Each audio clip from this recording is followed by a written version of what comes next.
Friends, దయచేసి subscribe చేసేటప్పుడు పక్కనే ఉన్న గంట సింబల్ నొక్కి యాక్టివేట్ చేసుకోండి. అలాగే ఆల్రెడీ సబ్స్క్రైబ్ చేసిన వాళ్ళు కూడా బెల్ బటన్ నొక్కడం మర్చిపోకండి. రోజు మనం తీసుకునే అన్నంతో పాటు ప్రకృతి సిద్ధమైన పండ్లు, కూరగాయలు, ఇతర తృణధాన్యాలను ఆహారంగా తీసుకుని జీవించినట్లయితే శరీరానికి కావలసిన అన్ని రకాల పోషకాలు లభిస్తాయి. ఇదే అసలు ఉత్తమమైన జీవన విధానమని ప్రకృతి వైద్యుల నమ్మకం. ఆహారం జీవం ఉన్న ప్రతి జీవికి అత్యవసరమైనది. రోజు పని ఒత్తిడి, పెరుగుతున్న కాలుష్యం, అపసవ్యమైన ఆహారపు అలవాట్లు, వీటి కారణంగా తక్కువ వయసులోనే కంటి చూపు మందగించడం చాలా మంది ఎదుర్కొంటున్న సమస్య.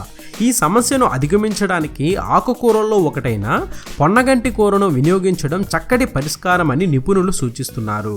పొన్నగంటి కూరలో ఆరోగ్యానికి మేలు చేసే vitamin A, B6, C, folate, riboflavin, potassium, ఇనుము, మెగ్నీషియం వంటివి పుష్కలంగా ఉంటాయి. అమినో ఆమ్లాలు శరీరానికి లభిస్తాయి. బరువు తగ్గాలనుకునేవారు ఈ ఆకుకూరను తరచూ తినడం మంచిది. ఇందులో కొలెస్ట్రాల్ తక్కువగా ఉంటుంది, రోగనిరోధక శక్తి పెరుగుతుంది.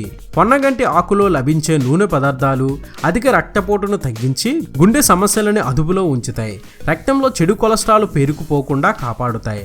ఆస్తమా, బ్రాంకైటిస్తో బాధపడేవారు పొన్నగంటి రసంలో తేనె కలిపి తీసుకుంటే మంచిది.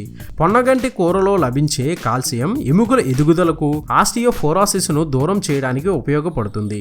ఈ ఆకుల్లోని కొన్ని పోషకాలు శరీరంలోని క్యాన్సర్ కారకాలతో పోరాడతాయి. బరువు పెరగాలనుకునే వారు కందిపప్పు, నెయ్యితో పొన్నగంటి కూరను కలిపి తీసుకుంటే బరువు పెరుగుతారు. శరీరానికి మేలు చేయడంతో పాటు పొన్నగంటి కూరను తీసుకోవడం ద్వారా శరీర ఛాయను మెరుగుపరుచుకోవచ్చు.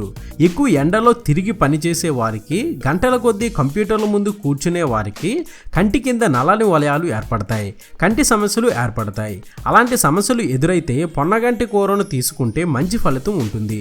పొన్నగంటి ఆకులను ఒక గ్లాసు నీటిలో ఉడికించి మిరియాల పొడిని కలుపుకొని తాగితే చాలా మంచి ఫలితం ఉంటుంది. పిల్లలకు కంటి సమస్యలు ఉంటే పొన్నగంటి ఆకు రసం 1 కప్పు తీసుకోవాలి.